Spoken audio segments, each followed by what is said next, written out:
In the village of Iwari, a girl was born under moonlight and the hush of fireflies. Her mother, Aduk, labored beneath the ancient oba tree, midwives chanting softly. The moment the baby emerged, she didn't cry, she hummed. A song older than memory.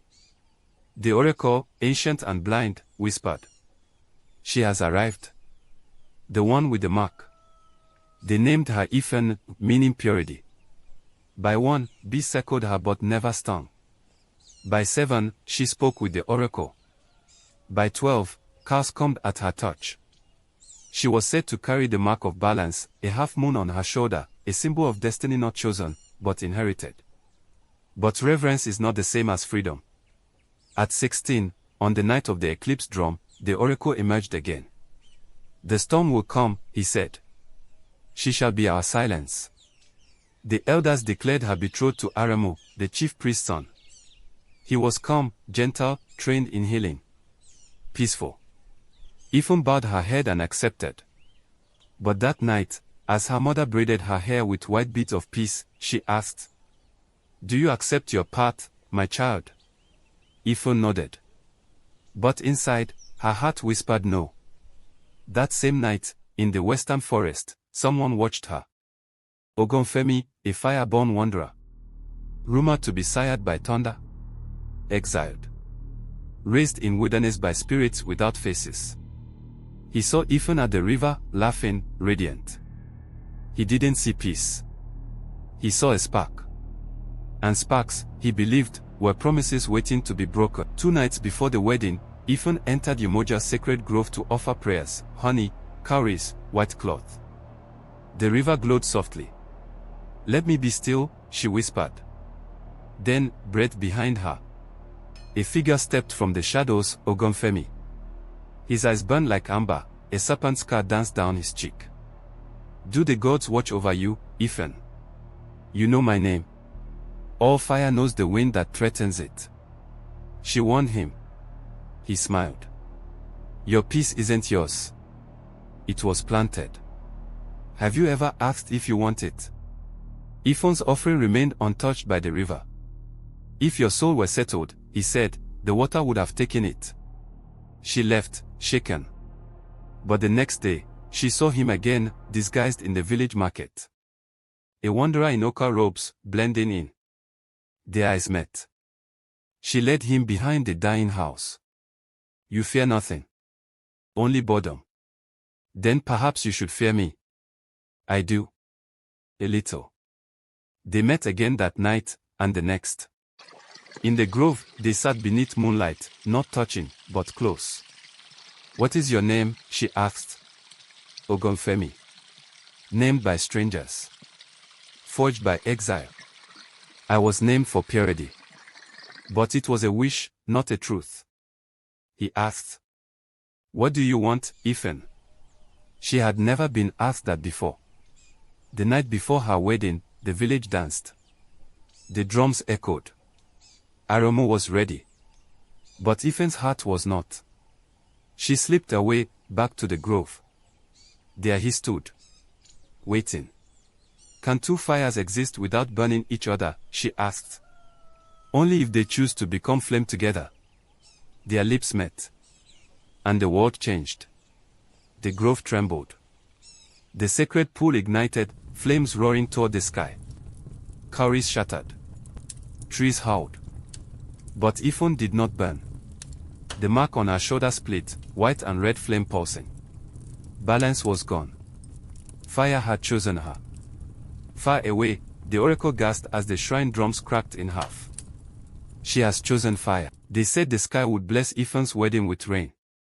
But it did not. She never returned. And the sky, in grief, withheld its tears. Her bridal wrapper was found near the grove, torn, damp with dew. Aramu stood beneath the ancient Iroko tree, silent. He knew. She had chosen not him, but something wild. The sacred pool dried. Orchids withered. Spirits went quiet. The oracle came. Blind, trembling. He stood in the grove for a day. When he emerged, blood trickled from his eyes. The bride of peace has ignited flame. The heavens will forget the taste of water. Rain did not fall for 40 days. Children coughed. Yams shriveled. The people began to whisper. She cursed us. She kissed a demon. She was never meant for peace. But Efun was not gone. She had crossed into Ojirisai Hollow, the mouth of fire. Here, the sky glowed red. Trees bled smoke. Fire danced with no smoke. Shadows refused to follow. She walked for 5 days with Ogunfemi. She did not fall. Because something had awakened. A second name. At the hollow, she touched a black flame. He warned. To touch it is to never return. I was never meant to return, she replied. Then speak your true name. She did. And the fire bowed. That night, the sky shook. The sacred baobab in Iwari split in two. The priestess wept. She has taken her second shape. Nothing will grow until she chooses what soil to bless. Symbols formed on her skin, her palms glowing in darkness. In dreams, she saw cities burning with joy, brides dancing with lions, rain denying those who begged too late. But Aramu did not mourn. He trained in the forest for 12 days. He bled, fasted, and called on Sango. On the 13th day, lightning cracked. And Aramu returned, reborn as Thunder's blade. I will return peace to her soul, or bury the fire myself. Back in the village, the oracle woke. What must we do? Asked the elders. Prepare to choose, he said.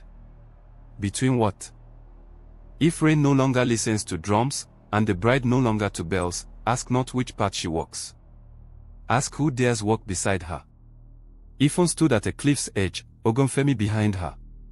You feel it now? Yes. What is it? The fear of the old gods. And what does that make you?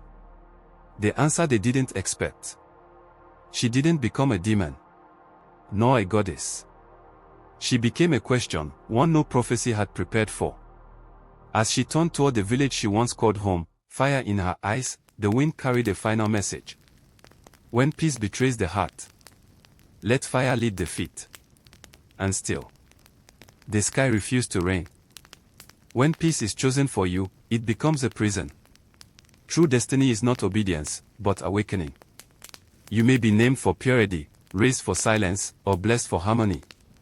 But if your spirit burns with questions, don't be afraid to answer them with fire. A path handed to you is not the same as a path chosen by you.